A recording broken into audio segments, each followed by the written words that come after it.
merci beaucoup Carla et Carlo pour votre invitation déjà et puis organisation, et puis tous les organisateurs qui sont là.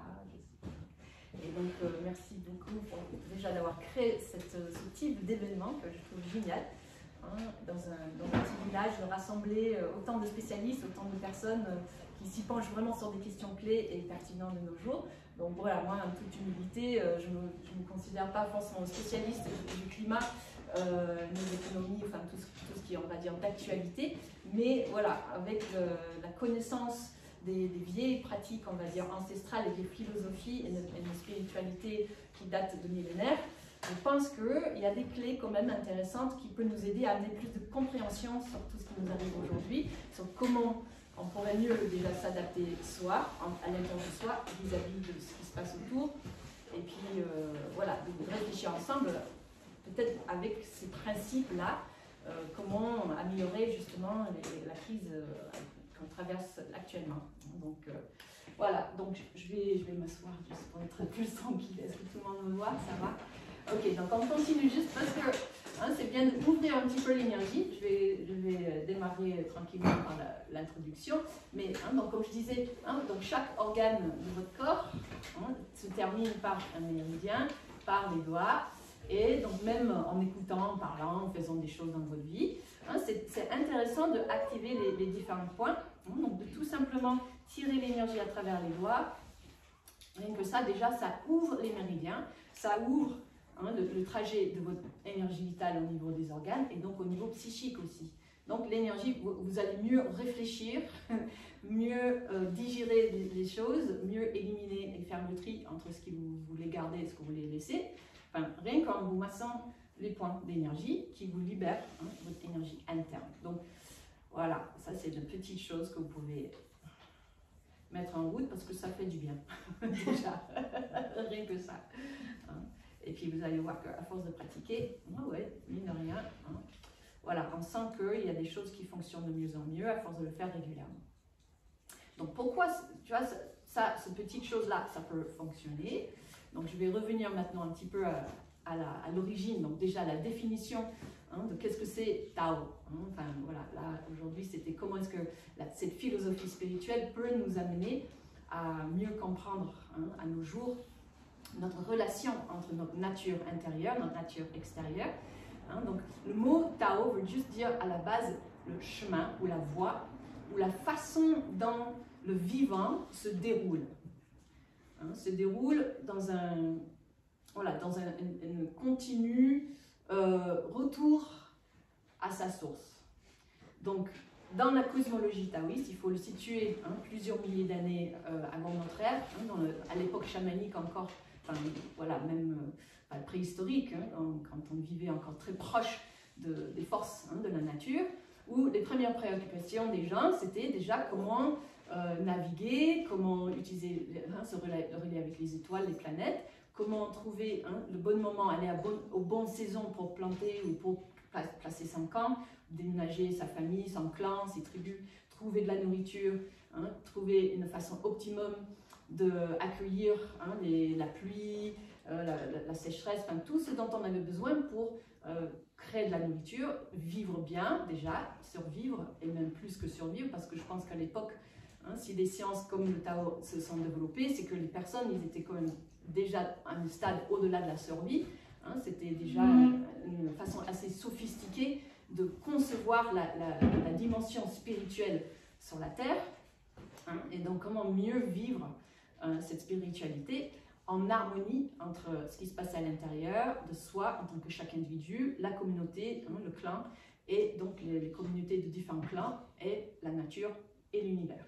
Donc il y avait une vraie hiérarchie en fait d'existence, et on peut dire dans la cosmologie taoïste originelle, on a l'origine de la vie qui est issue de ce qu'on peut appeler une espèce de chaos primordial, non différencié. Donc on appelle ça en chinois le Wu-Ji. Wu ça veut dire sang, Ji polarité. Donc l'existence non polarisée, donc on va dire non différenciée, unifiée, qui contient ce qu'on peut appeler aujourd'hui dans la science quantique le potentiel pur. Enfin, voilà. cet espace qui contient le tout et duquel tout jaillit et vers tout retourne. Donc ça c'est, on va dire, dans la vision taoïste, ou Wuji, c'est l'origine. Donc sans cesse, il est en train de s'exprimer, de se polariser ensuite à travers des molécules de substances, de matière, de lumière.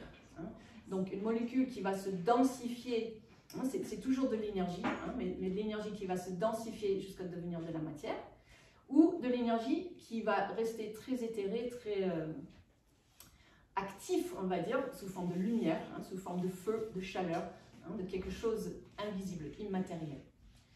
Donc entre ces deux pôles, on appelle le yin et le yang. Vous avez tous entendu parler plus ou moins yin-yang, c'est les deux polarités qui jaillissent de cette potentiel pur du Wuji originel. Donc la matière et la lumière, on peut dire ça. La substance et l'énergie qui anime la substance.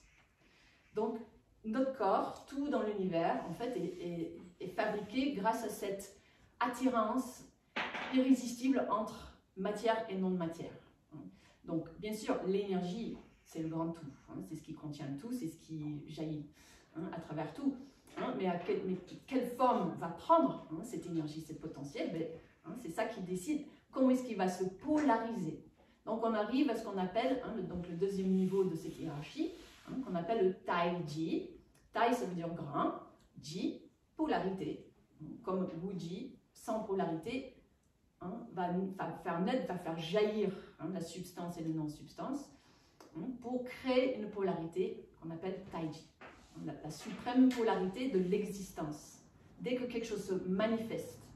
Donc en fait, on a le royaume du non manifesté qui jaillit dans le royaume du manifesté. Donc nous sommes tous des taiji ambulants. Et donc ça explique beaucoup de choses, c'est des principes fondamentaux.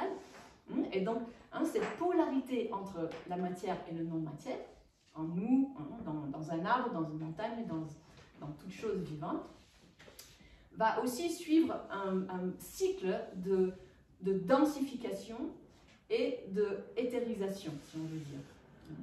Donc, c'est ça qui crée justement les 5 saisons de l'année, la Terre qui tourne autour du Soleil, et le réchauffement et le refroidissement perpétuel, le jour et la nuit, ce yin et ce yang. Les choses se condensent et les choses se dispersent.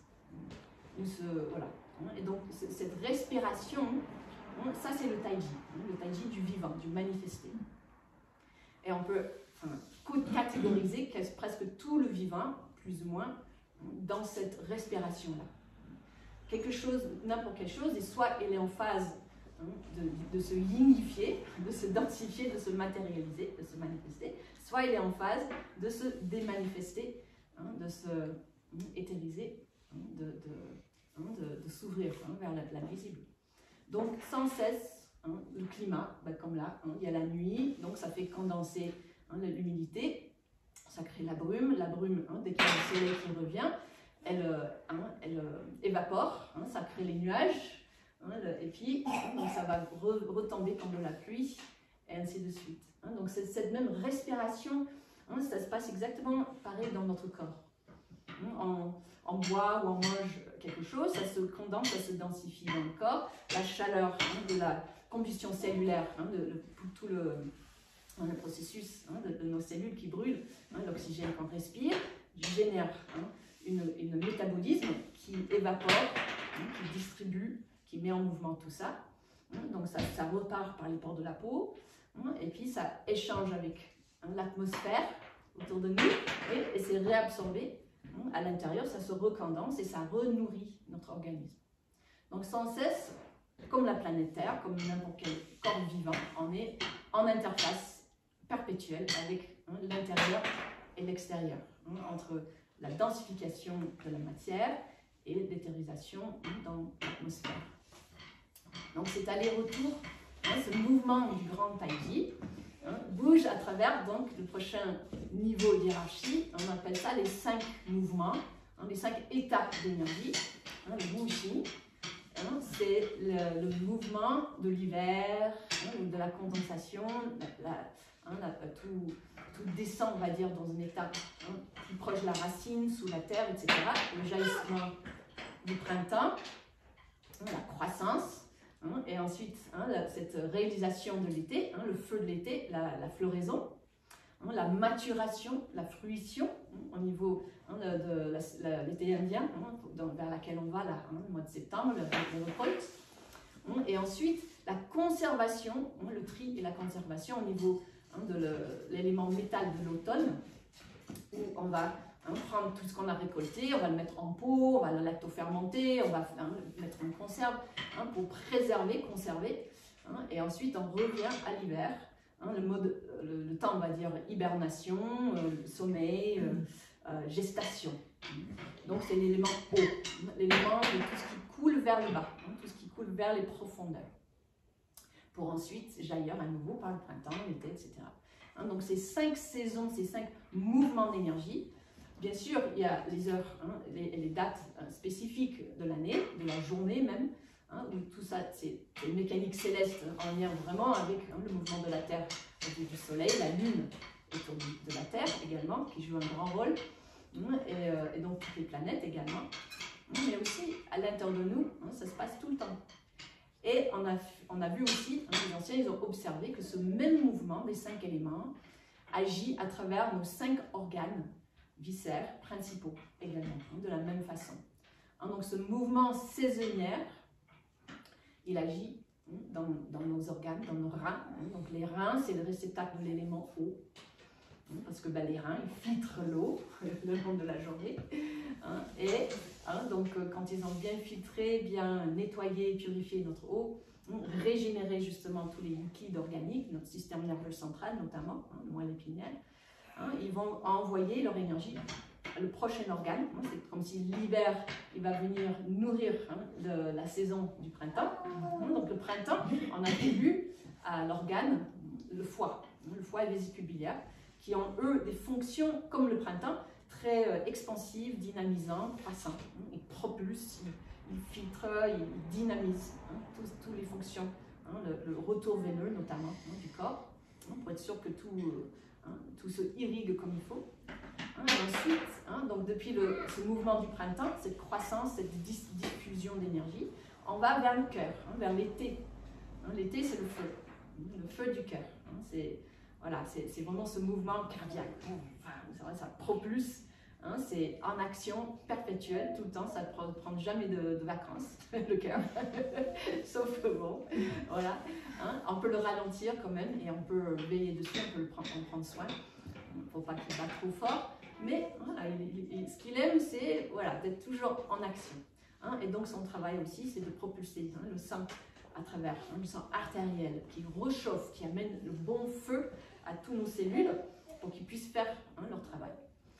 Et donc ce feu estival de l'été de notre cœur, elle va ensuite chauffer et ramener, comme un soleil intérieur, son énergie à la rate. La rate, c'est justement l'organe en lien avec la saison terre.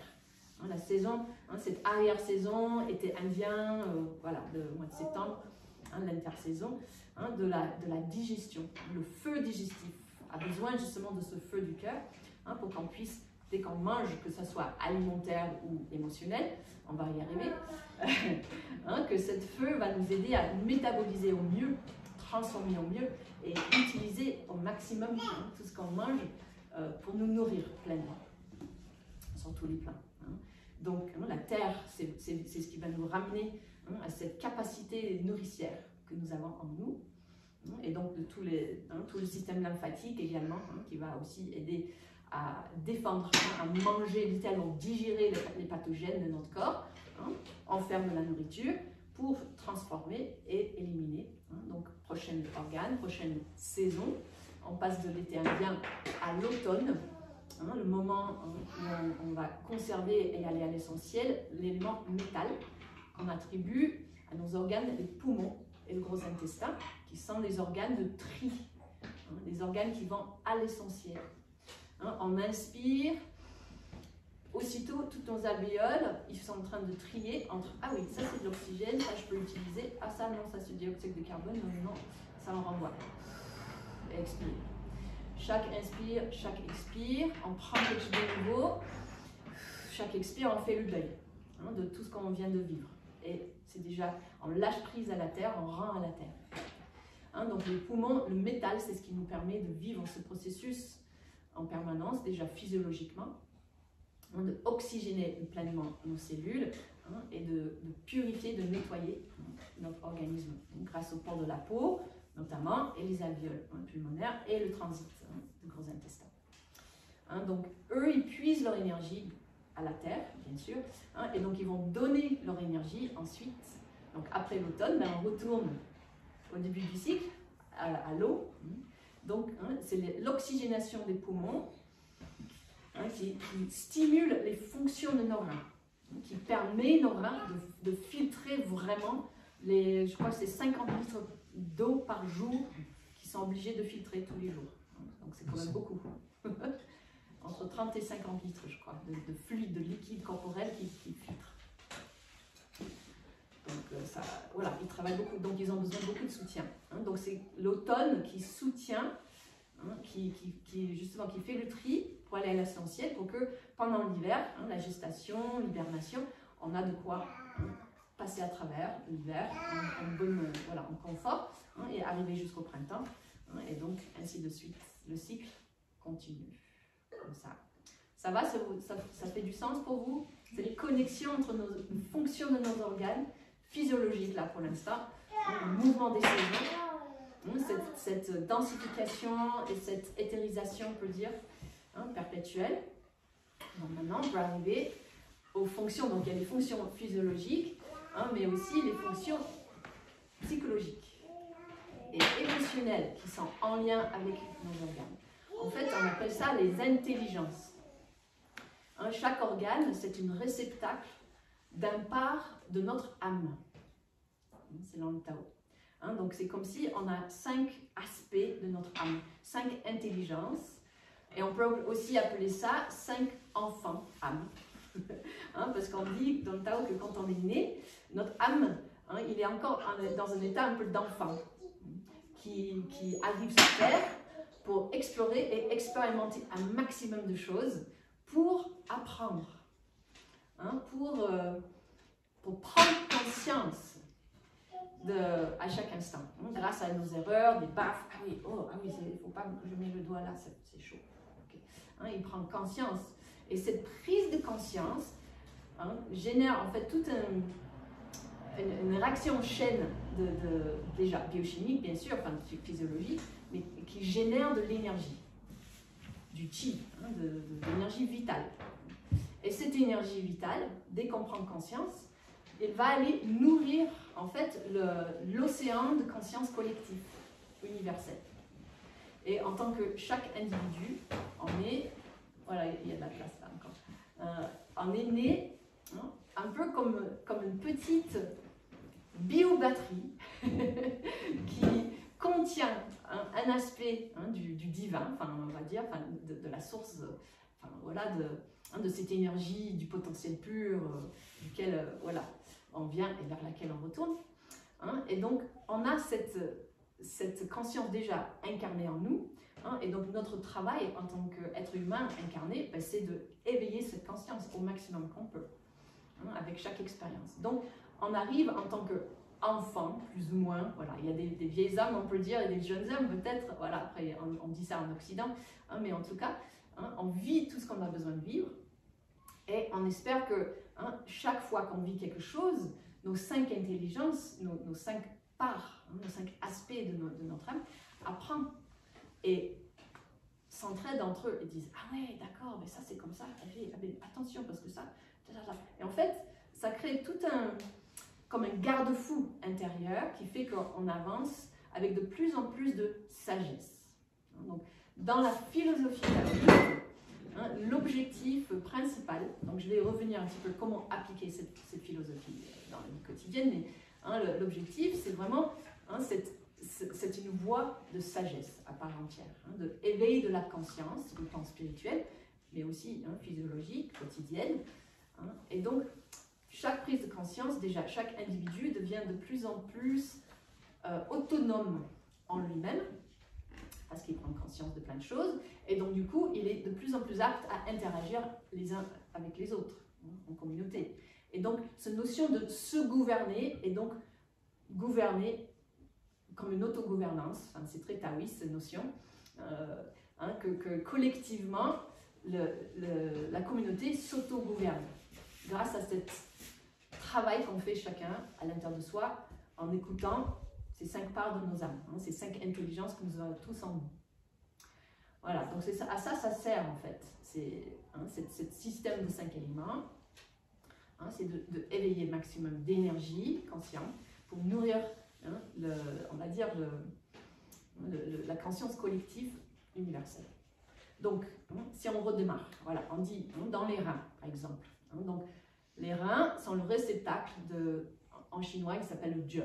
C'est l'âme qui s'appelle le Dieu. On peut l'appeler la volonté de vivre. C'est notre instinct de survie, c'est notre motivation. C'est ce qui fait que, voilà, on sent qu'il faut faire quelque chose, quelqu'un qui dit non, non, non, tu ne peux pas le faire, je dis, ben, j'y vais quand même. Il y a quelque chose qui nous motive, ou quelque chose qui nous parle. Ah ouais, ça me parle. Ah oui, c'est ça, j'ai envie d'aller là. Et donc, nos reins, ils ont une force. On dit avoir des reins solides. C'est la persévérance, en fait, d'aller au bout d'une intention quelconque qu'on a envie de réaliser sur la vie. Donc, il y a cette notion-là. Les reins, c'est vraiment notre motivation, mais c'est aussi le réceptacle de notre inconscient. C'est la part de nous, en fait, c'est le potentiel le plus puissant que nous avons. C'est notre inconscient. Donc, si on arrive à devenir amis avec notre inconscient, on a un grand allié. Donc, c'est pour ça, avec les pratiques taoïstes, on passe beaucoup de temps à sourire à nos reins, à créer un lien avec eux, dire « Salut les gars, je vous vois, comment ça va aujourd'hui ?» Pour créer un lien convivial avec eux, pour pouvoir discuter ensemble et entendre leurs messages, et pour pouvoir arriver à faire des choix de plus en plus sages dans la vie, justement. Okay, donc les reins, ils sont vraiment le réceptacle de cette, à la fois notre intelligence non mentale, enfin vraiment inconscient, et en même temps, c'est cette part de nous qui sait sans savoir, tu vois, auquel on peut vraiment faire confiance. Donc, mais c'est un peu brut aussi, donc parce qu'il y a voilà, je reviens aussi à le côté yin et yang, c'est-à-dire le côté lumineux et ombrageux de chaque chose. Donc, mais c'est une question, il n'y a pas de valeur de jugement ou de jugement de valeur. Pardon.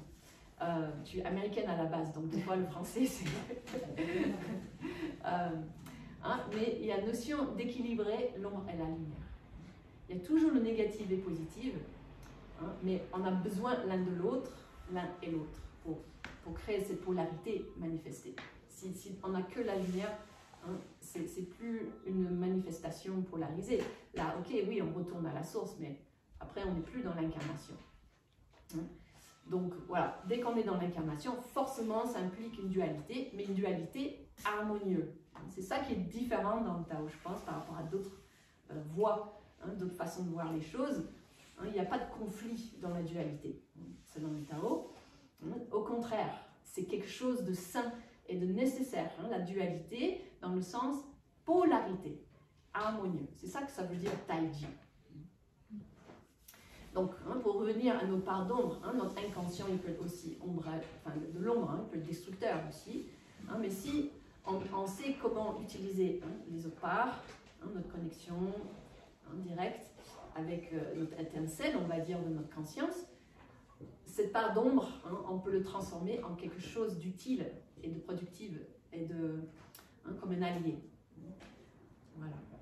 Okay, donc ensuite, l'âme de notre foi, le Hun, c'est notre partie de nous-mêmes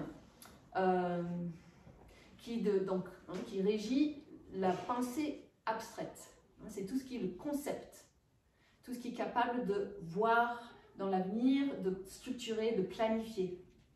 Les planificateurs, c'est des personnes qui ont beaucoup de bois en général, ou de réfléchir à des stratégies, de structurer dans l'abstraction.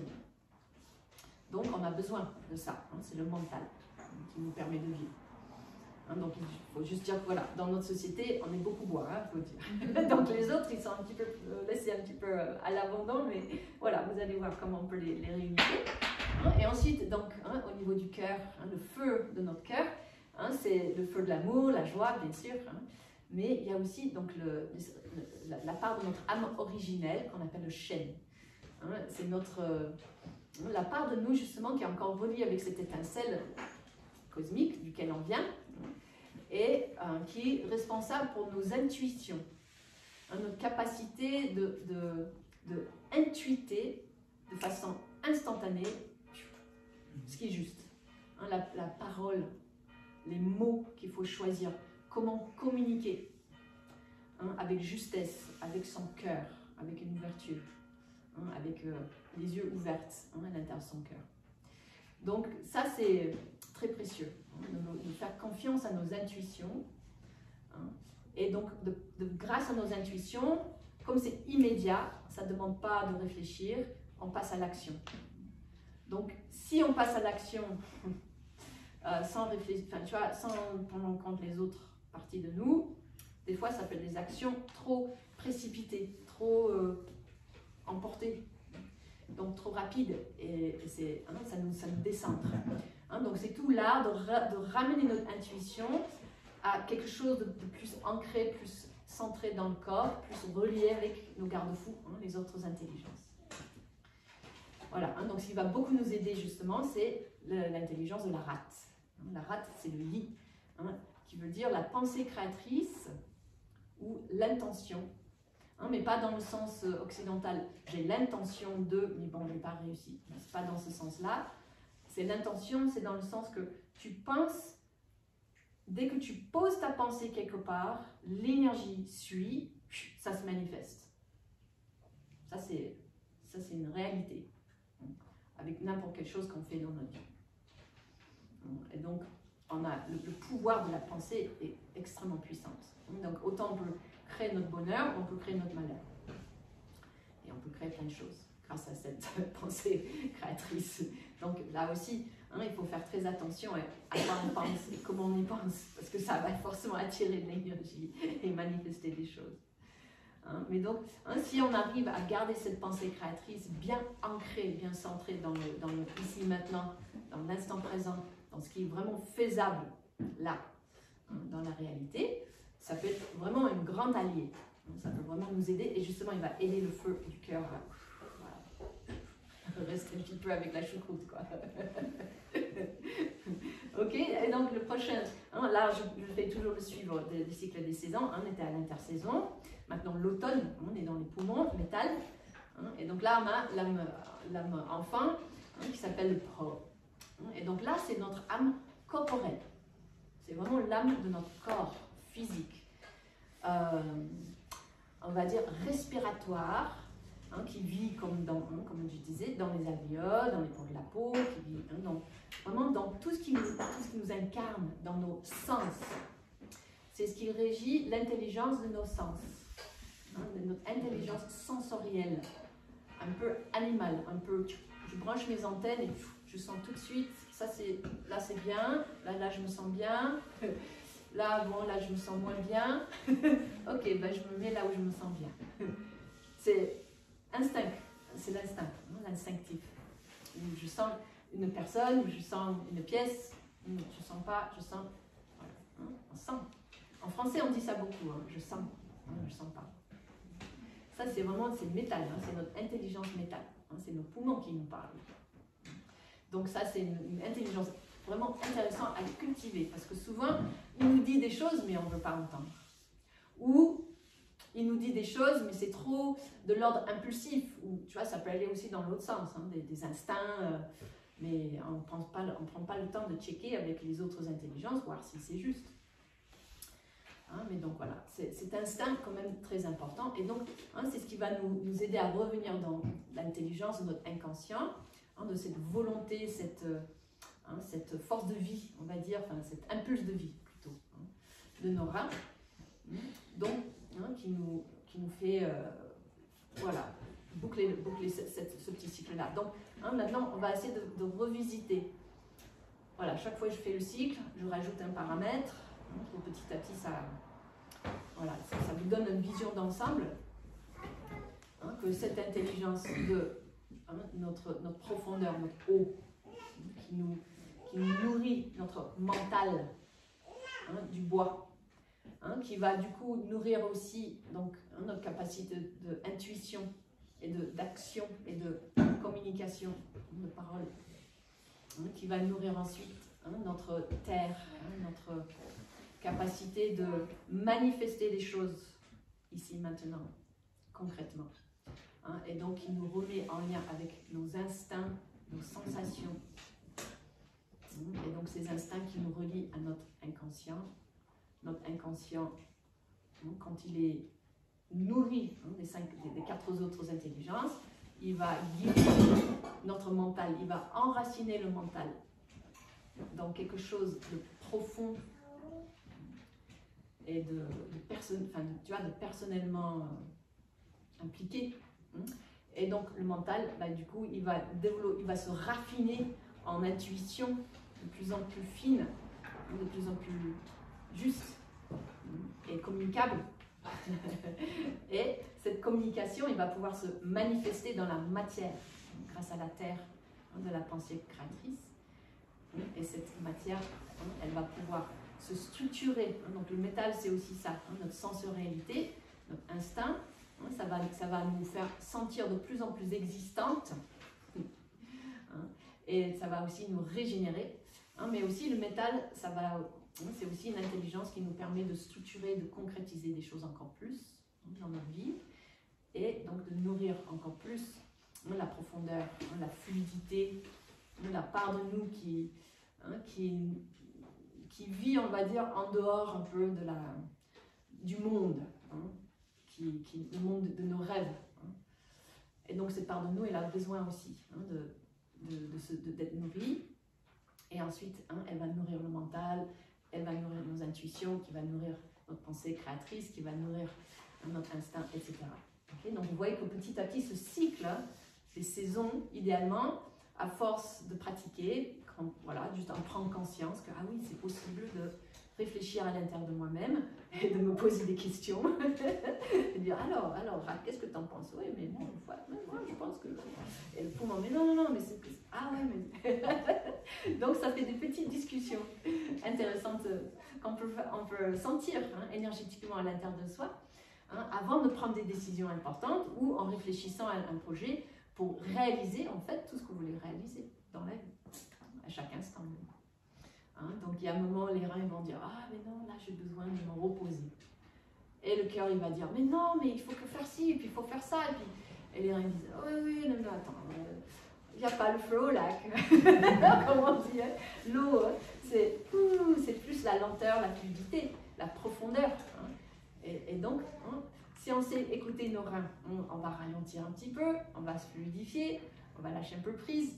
Et là, comme par hasard, en se ralentissant, tiens, ah oui, il y a une reflet de lumière ou une petite image ou une rencontre avec quelqu'un qui dit, ah oui, ben tiens, ça m'inspire une pensée ou une intuition créative. Et je dis, ah ouais, finalement, ça sera bien de voir ça comme ça. Et le fait d'avoir ralenti un petit peu, on peut mieux manifester dans la matière quelque chose qu'on a pu prendre le temps de recevoir vraiment et de dire, ah oui, ça c'est intéressant. Et donc de réfléchir sur cette chose, de le manifester et de le concrétiser dans la matière pour mieux vraiment, valider notre existence. C'est ça le métal. Notre existence corporelle, ça passe par là, notre incarnation. Et donc, comme ça, on vit de plus en plus entier. On est de moins en moins coupé entre une tête qui balade, déconnectée, et un corps qui dépérit. En général, c'est ça. Là, ça, c'est le programme par défaut. Par défaut, le yin, elle retourne à la matière, elle détériore.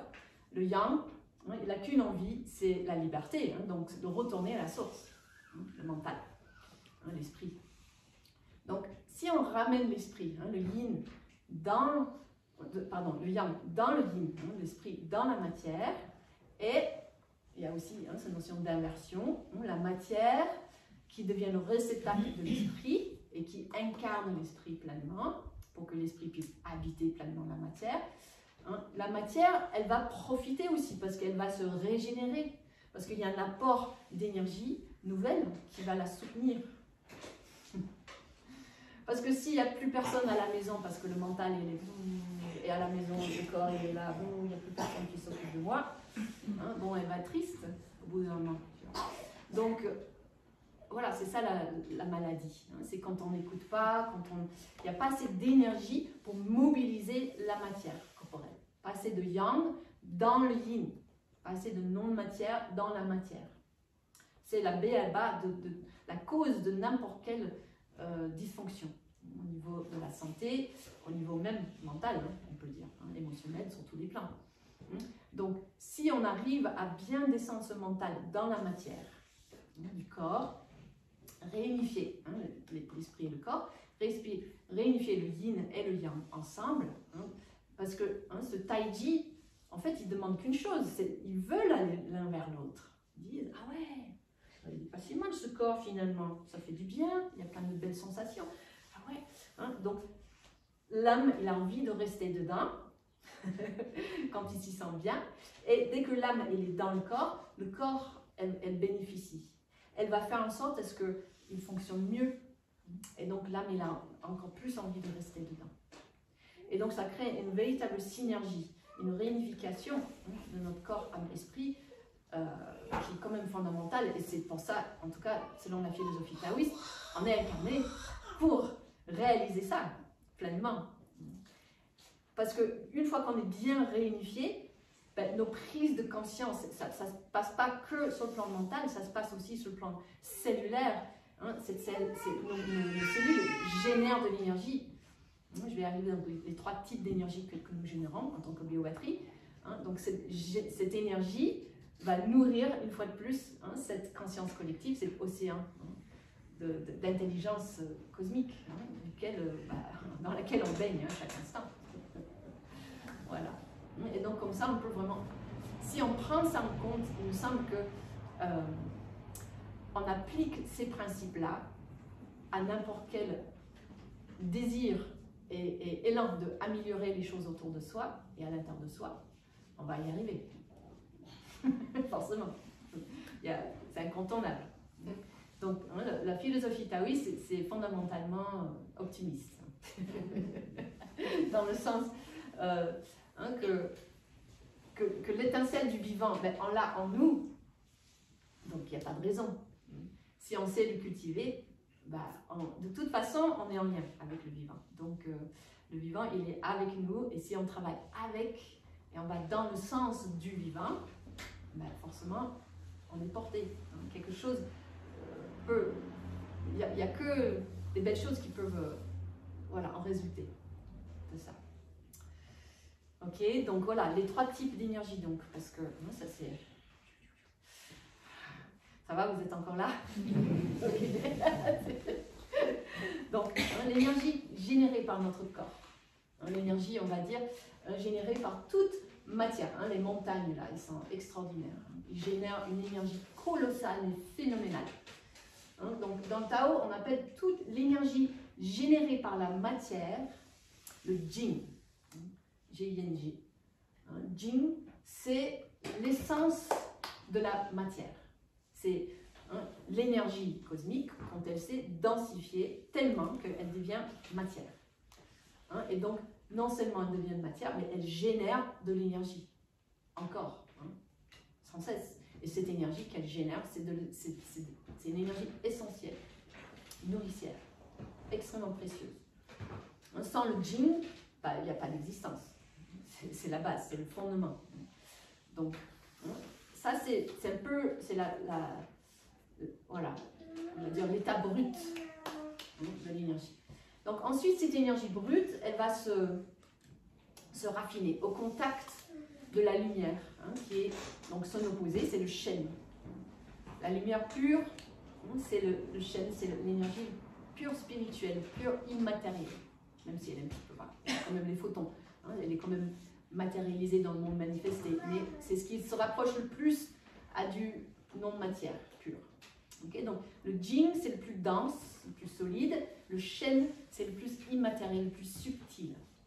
Hein, donc quand les deux interagissent ensemble, hein, ça génère le chi, l'énergie universelle, hein, l'énergie vitale, l'énergie du vivant, qui crée un peu l'intermédiaire entre la matière et le non-matière. C'est un peu le glue qui colle, qui ramène, hein, les dimensions matérielles et spirituelles, hein, dans le vivant. Hein, c'est ce qui fait que tout tourne.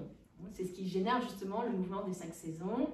C'est ce qui génère tous les mouvements physiologiques dans notre corps. Hein, on a notre corps anatomique, inerte, hein, le jing de nos poumons, de nos os, de notre chair, de nos liquides. Hein. Sans le chi, on est juste un tas de matière. Hein. Donc, qui génère forcément, hein, qui bouillonne, qui génère un peu d'énergie, mais de lui-même, il ne peut pas vraiment bouger plus que ça. Hein. Il a besoin du chi pour le mettre en mouvement. Ah oui, ça y est, hein, les petits sucs digestifs, ah, le sang qui circule, ah oui, ça propulse, ça pompe, ça respire. Ça, c'est le chi qui fait que ça bouge, c'est le mouvement du vivant, c'est le chi. Et l'esprit du vivant, c'est le shen. Qu'est-ce qui dirige tout ça? Qu'est-ce qui fait que, ah ben, ça se coordonne, parce que ça va là, ça va là, ah oui, mais ça, il faut...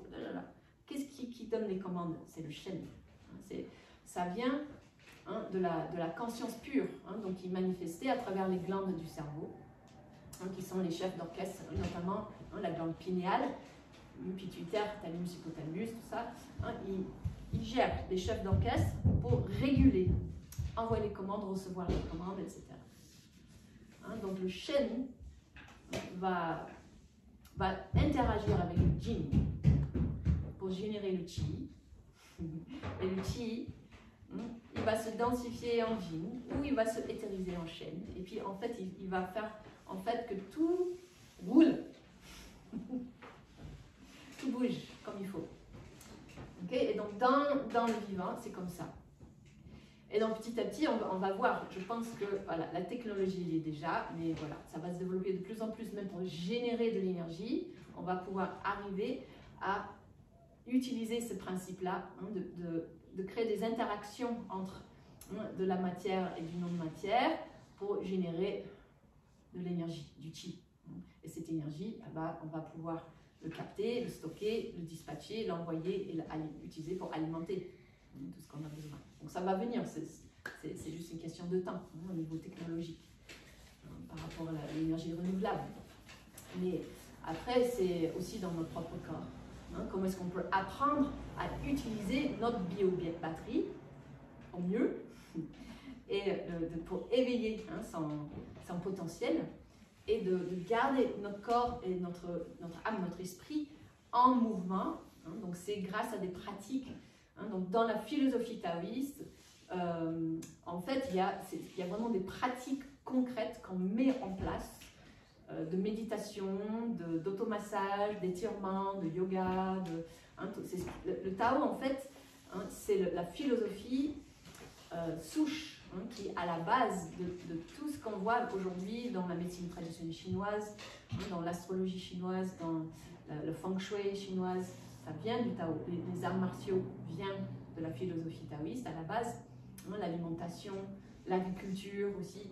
Hein, il y a un tas d'arts très sophistiqués, hein, qui sont issus de cette philosophie. Comme en Inde, vous avez le Ayurveda, enfin le Veda. Hein, en Chine, la contrepartie, c'est le Tao. Donc, qui est une philosophie savante, ancestrale, hein, qui a donné ensuite, hein, des branches de connaissances, hein, qui couvrent en fait chaque aspect de la vie. Donc, hein, dans les pratiques taoïstes, hein, il y a donc justement ces pratiques où on apprend déjà à la base des pratiques de longévité, de régénération pour soi, que tout le monde peut faire n'importe où, n'importe quand.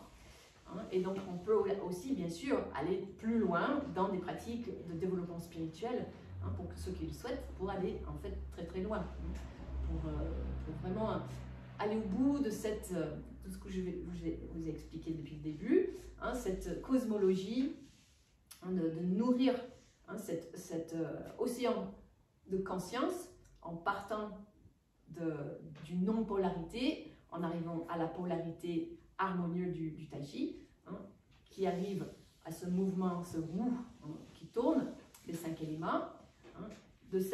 Ensuite, le prochain c'est les Sanjiao, les Sanbao, pardon, les 3 trésors, qui créent, eux, le lien entre le corps et l'esprit, le matière et le non-matière. Donc, la pratique la plus fondamentale, c'est le sourire intérieur, qui devient l'orbite microcosmique, qui est une petite orbite de pôle négatif, pôle positif, de n'importe quelle batterie. Dès que vous polarisez 2 pôles, ça génère un champ. Donc, on a un pôle en haut, sur le sommet de notre tête, qui est relié automatiquement par l'atmosphère, le pôle du tout ce qui est non-matière, on va dire, l'invisible, enfin les particules subtiles, et le plan de nos pieds qui sont reliés, eux, à l'énergie tellurique, électromagnétique qui sort du centre de la Terre. Donc, c'est voilà, les énergies cosmo-telluriques, si on veut, on est sans cesse branché dessus. Et il suffit d'en prendre conscience et de dire, ah ben oui, ben voilà, en conscience, je branche ma prise Terre, je branche ma prise cosmique, et aussitôt, je mets en mouvement le circuit de tous mes méridiens qui me régénèrent. Et donc, en fait, ils sont en train de tourner de toute façon, qu'on en est conscient ou pas. Sinon, on ne serait pas vivant. Chaque être vivant, il est forcément branché.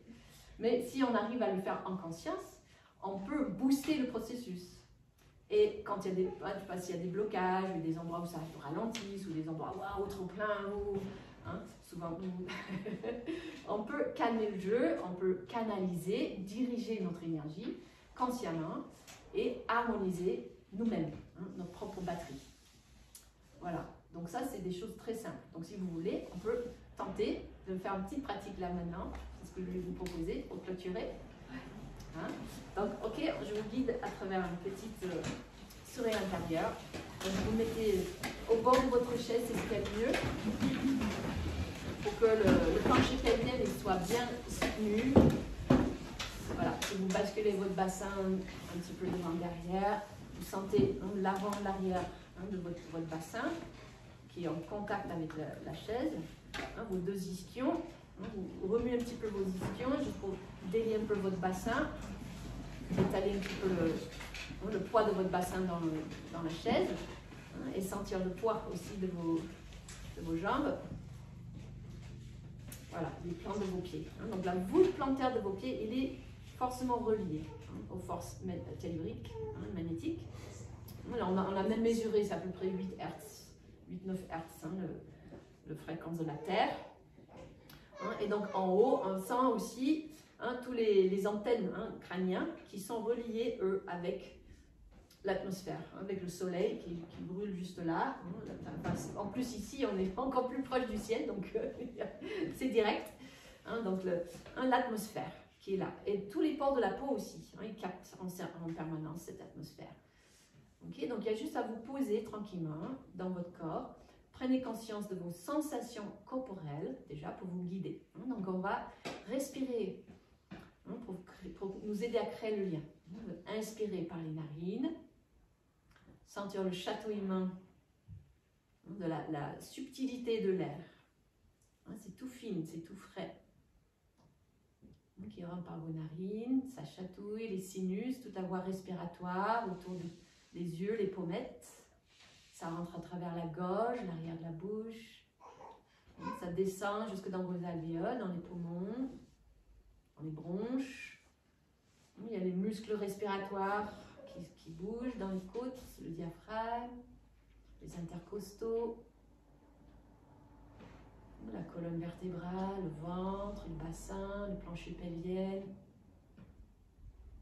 Voilà, essayez de sentir le souffle traverser jusque dans vos pieds, dans la mesure du possible. C'est un fait que la pression interne respiratoire descend jusque dans vos pieds, depuis les narines. Voilà, Chaque expire, quelque chose se dépose dans vos pieds. Le poids de vos pieds dans le soutien de la terre.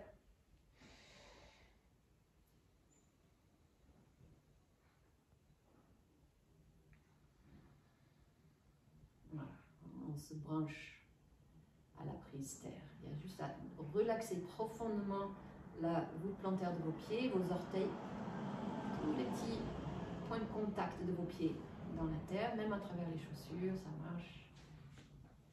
Il y a juste à relaxer les bas de jambes. Mettez-vous à la fréquence de la terre.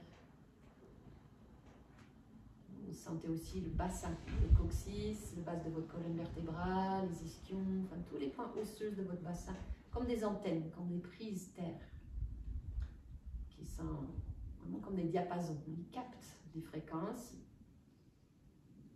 Et juste vous laissez ces fréquences se mettre à la diapason de votre corps et votre corps à la diapason de ces fréquences en vous relaxant.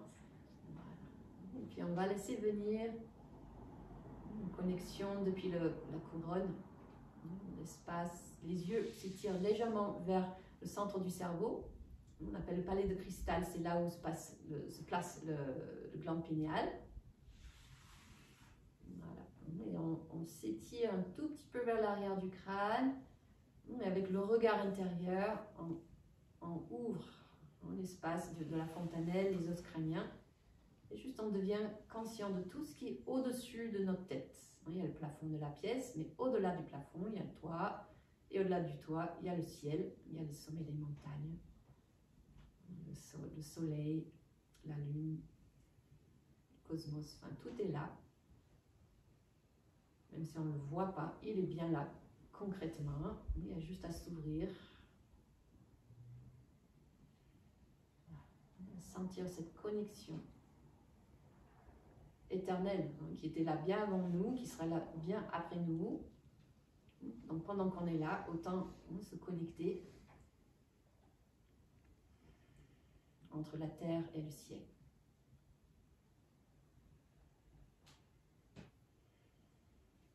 La grande polarité, la matière de la terre, la dimension immatérielle du ciel, l'espace infini.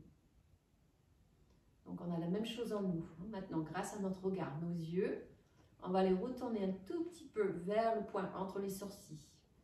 Focaliser le regard délicatement vers l'intérieur de notre cerveau. Activer le nerf oculaire du cerveau. Et on va laisser nos yeux physiquement se reposer dans la base du crâne de notre cerveau, dans le cervelet, comme dans un coussin. Vous laissez reposer pour ramener cette énergie subtile en dessous, au-dessus de nous, à l'intérieur de vous-même, dans le centre de votre cerveau. Voilà, vous reposez vos yeux physiquement, vous reposez votre regard intérieur dans ce qu'on appelle le palais de cristal. C'est le centre de votre cerveau où se situent toutes vos glandes chefs d'orchestre. C'est un peu spongieux, lumineux. Vous captez la luminosité qui passe là à travers vos paupières, la lumière ambiante de la pièce, les photons qui traversent les fenêtres. Ça traverse pareil tous les pores de votre peau, vos paupières jusqu'au centre de vos glandes qui captent cette luminosité et qui génèrent de l'énergie grâce à cette luminosité. C'est des petites plaques photovoltaïques à l'intérieur du cerveau. Nos glandes sont très très sensibles à la lumière et ils génèrent tout de suite de l'énergie au contact de cette lumière.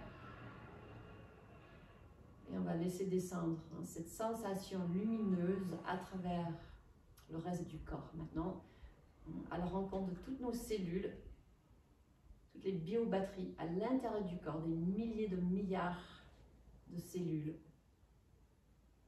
On a autant de cellules dans notre corps qu'il y a des étoiles dans le cosmos. Ça en fait beaucoup. Et chaque cellule, c'est une petite générateur d'énergie. Un petit capteur aussi de lumière. Vous souriez. Donc le sourire, on amène maintenant parce que ça crée du lien. Pour ouvrir la dimension du cœur. C'est un langage universel. On sourit à quelqu'un, même qu'on ne connaît pas. Et aussitôt, son visage s'ouvre. Il a envie de sourire en retour.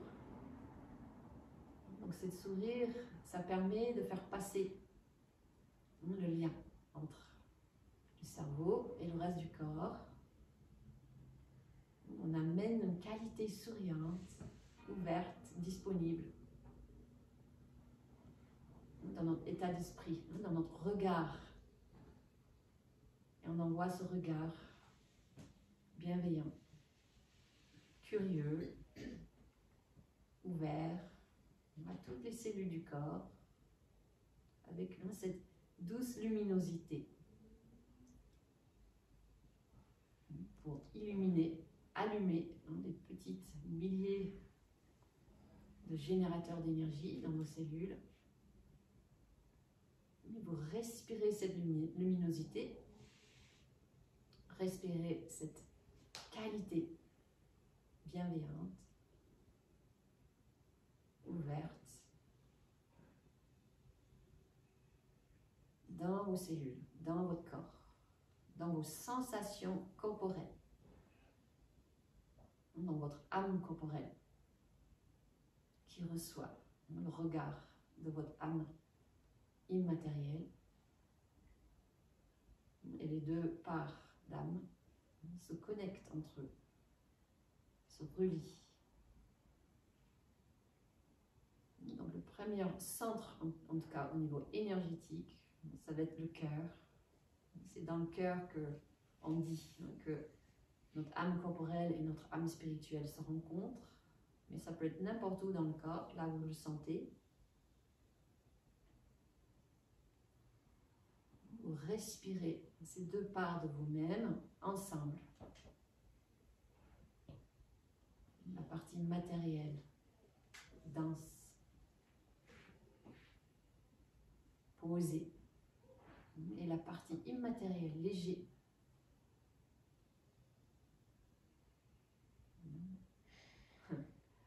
On va dire un peu hyperactif même. Il adore le mouvement. Donc on va juste le poser et le laisser être absorbé quelques instants par les sensations de la respiration, de notre corps physique. Petit à petit, ça va générer des sensations d'énergie, des sensations peut-être de chaleur, de détente, ou juste une douceur.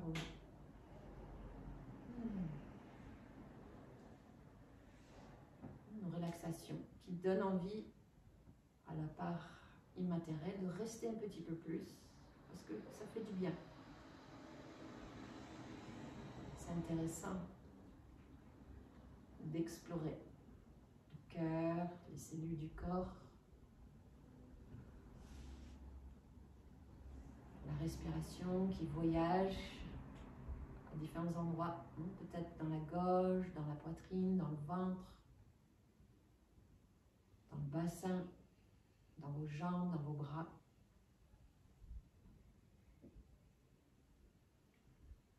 Jusque dans vos points de contact à la terre, les pieds, le bassin. Essayez de voir si vous pouvez habiter ces espaces-là, de points d'ancrage à la terre, et comment ça peut apaiser, poser momentanément votre esprit, qui se met momentanément au service de votre corps, et que ensemble, ils génèrent une nouvelle énergie. Ils génèrent du chi, énergie universelle, vitale. Donc, vous pouvez respirer, absorber dans vos cellules instantanément pour les recharger. Vous rechargez vos batteries.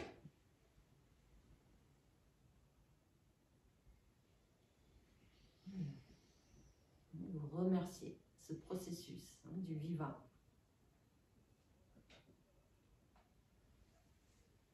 Qui s'opère toujours autour de nous, à l'intérieur de nous, à chaque instant.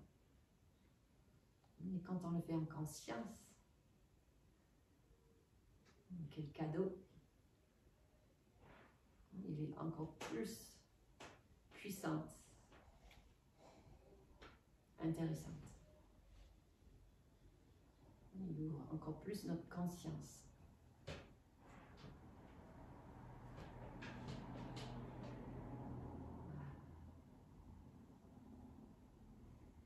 Le sourire, de créer du lien, chaque fois que vous avez un petit instant. C'est déjà un petit geste qu'on peut faire chacun pour générer encore plus d'énergie à l'intérieur de soi, autour de soi. Une énergie positive et vivante. Pour aller de l'avant. Voilà. Okay, vous revenez doucement à vous-même. Voilà, faites un petit étirement, de par votre corps envie ou besoin. Entrelacez les doigts. Voilà, étirez. Oh.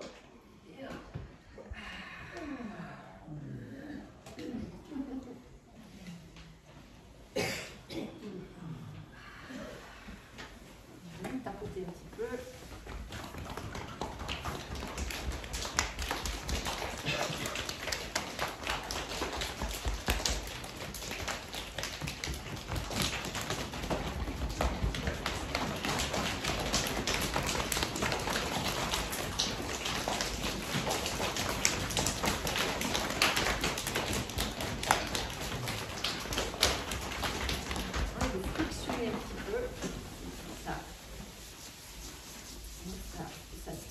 Le champ électromagnétique.